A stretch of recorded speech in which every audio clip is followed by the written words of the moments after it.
పర్యావరణ పరిరక్షణకు చెట్ల యొక్క ప్రాముఖ్యత గురించి తెలియజేస్తూ గత కొన్ని సంవత్సరాలుగా మొక్కలు నాటే కార్యక్రమాన్ని చేపడుతున్న పర్యావరణ పరిరక్షణ మిత్ర నాగరాజు స్థానిక గంగానంపేటలోని శ్రీ పర్వతవర్ధిని సమేత రామేశ్వర స్వామివారి ఆలయంలో దేవతా వృక్షాల మొక్కలను నాటారు. ఈ కార్యక్రమంలో ఈవో రమణకుమారి పాల్గొని మొక్కలు నాటారు.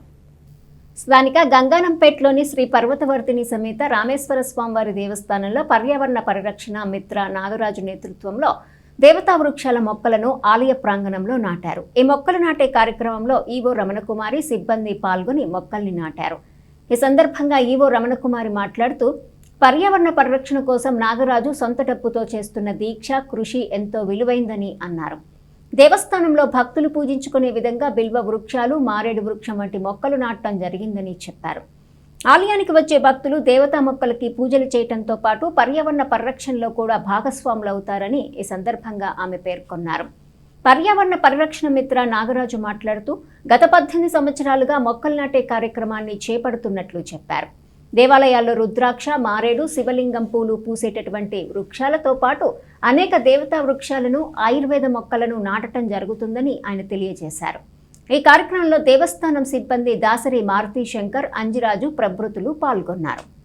పర్వతవర్ధిని సమేత శ్రీ రామేశ్వర స్వామి దేవస్థానంలో తోటపాంగ్రామంలో ఈ రోజున బిల్వ వృక్షం ఒకటి నాటడం జరిగింది. మన దేవాలయంలో అనేక దేవతా వృక్షాలను కూడా పెంచడం జరుగుతుంది. ఈ వృక్షాలన్నిటిని కూడా పర్యావరణ పరిరక్షణ నిమిత్తం మరియు దేవస్థానానికి విచ్చేసేటువంటి భక్తులకి దేవతా వృక్షాలను పూజ చేసే విధంగా దాత నాగరాజు గారి సహకారంతో ఏర్పాటు చేసి ఉన్నాము. ఆయన పర్యావరణ పరిరక్షణకి ప్రత్యేకమైనటువంటి స్థానం ఆయన ఏర్పాటు చేసుకున్నాడు. దీనికి పర్యావరణ పరిరక్షణలో భాగంగా ఏ దేవస్థానంలో కూడా అవకాశం ఉన్నంత వరకు ఆయన సొంత సొమ్ముతో వెచ్చించి మొక్కలను కొనుక్కొని వెళ్ళి అక్కడికి నాటడం జరుగుతుంది. అదేవిధంగా ఆ మొక్కలను కూడా పరిరక్షణ చేయడం జరుగుతూ ఉంటుంది. వారికి నా పేరు నాగరాజు. నేను చెట్లు పెట్టడం దాదాపుగా 18 సంవత్సరాల నుంచి పెడుతున్నాను.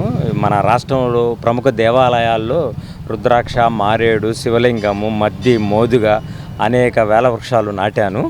ఈరోజు మన గోవర్ధన స్వామి గుడి నంద్యం శివాలయంలో పాత శివాలయంలో మారేడు చెట్టు పెట్టడం జరిగింది.